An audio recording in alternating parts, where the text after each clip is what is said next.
What's up YouTube, and today I'm going to be doing a little video over the GTX 660 Ti. Recently I was going through Craigslist and I found this little 660 Ti right here.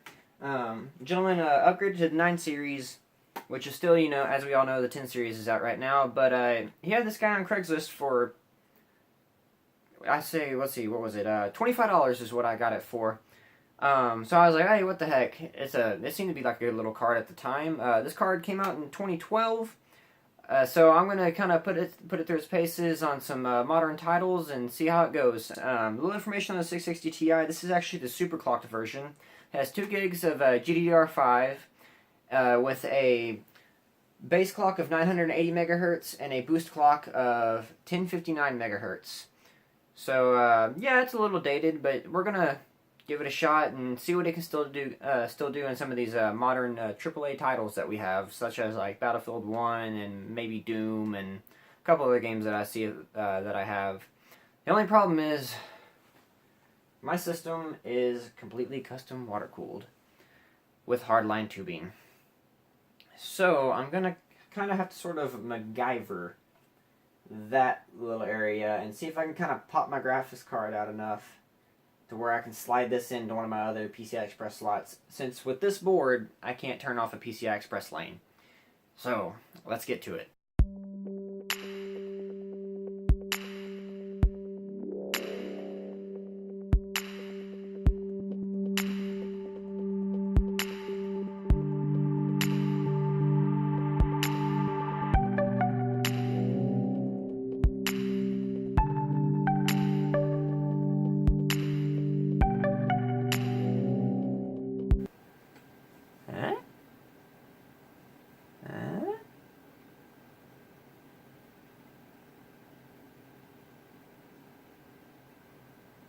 Nothing?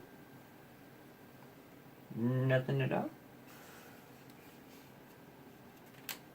Hey! That's what I'm talking about. Alrighty guys, so I'm here in Battlefield 1 and I've got the cam software running up there in the top left hand corner. CPU temperature is looking at 33C, thank you liquid cooling, but my GPU temperature is looking at 68C right now. Let me go ahead and just go to the settings real fast so I can show you what we're running at right now. It's probably, I don't know if it's also showing GeForce Experience. I kind of have that double overlay going on right now. I probably should turn that off, but I don't remember how to turn the GeForce Experience one off. So go to options, we'll go to video. Right now we're looking at full screen, 2560 by 1440p. Go to advanced, we're looking at, I have everything on custom on ultra on that. Let's go ahead and let's just make everything ultra. We'll see how this guy goes. I'm definitely not expecting this card to do anything good, especially with it just sitting here at 20. This is probably going to be really, really bad. So let's just change that, go back, and then resume, and join a squad, and then let's skip. Oh man, this is going to be interesting. Oh boy. Yeah, we're looking at like 15, 17 FPS. This is not great.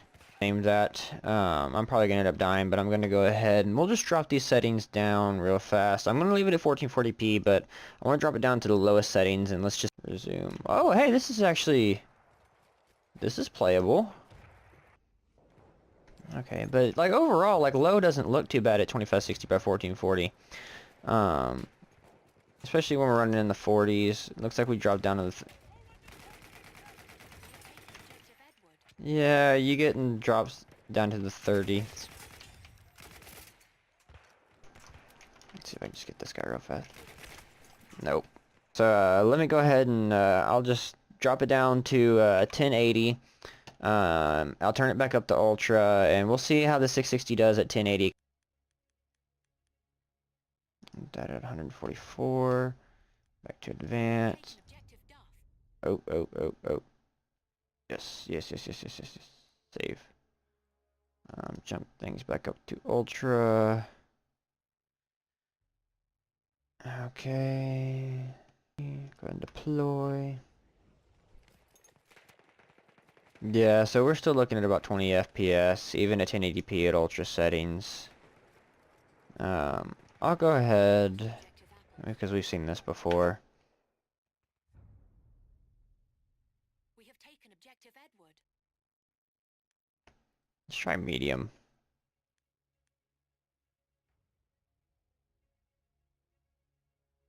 Medium puts me in the 30s, the 40s. Let's try low. Back. Zoom. And I know these aren't really consistent, but I'm playing on the same map, so I guess that's kind of what you can expect. So low settings, back to that, deploy, in game, let's do a little action, let's see. So yeah, 1080p, very low settings. Looks like we're getting a consistent 60.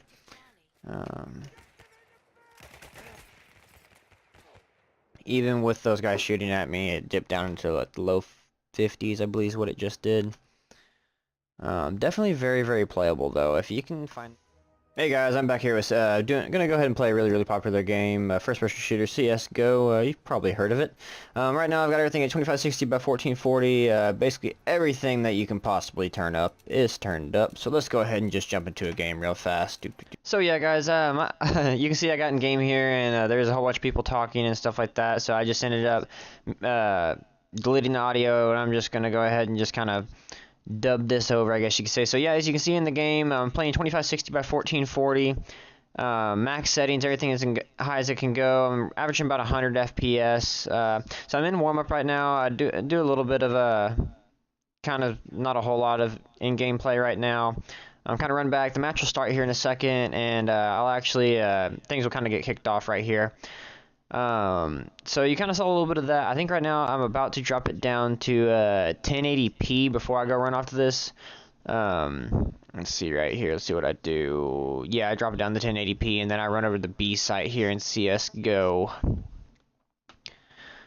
But yeah, whenever I drop it down to 1080p, I remember I noticed that whenever I was doing this that it got me up to, I think, the high 100s. Yeah, 190, 188. Yeah, so this GTX 1060 is going to be way more than enough if you're looking to do competitive CSGO. It's going to be a perfect little card for you. Alrighty guys, I guess that's going to kind of conclude it. This is probably going to be one of the longest videos I've made. I'm going to see what I can do about editing and stuff like that. I finally I switched from editing from iMovie with my MacBook to now being able to afford to get Adobe Premiere. So we're going to see how that goes. I know it's a pretty powerful tool. But anyways, that's completely off topic. So yeah, I think for what I paid for this card and from what I'm seeing from it, since I've never actually used a 660 Ti before, I was impressed. I really was by this card. For the $25 that I paid for it, I think it was money definitely well spent. So even if you find one on eBay, Craigslist, I know there's a couple other apps out there, Let Go and stuff like that. People are getting rid of stuff.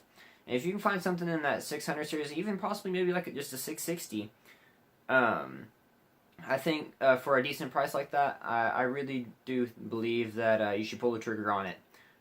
If you don't already have a card that's more powerful than this, or even if you're trying to build like a little on-the-go rig, because that's probably what I'm actually going to end up doing with this guy. But also I do have that 1060 as well that I could probably do a to-go rig as well, like a small little mini ITX build, but I don't really know yet. If y'all want to see a review on that GTX 1060, I could do one of those as well.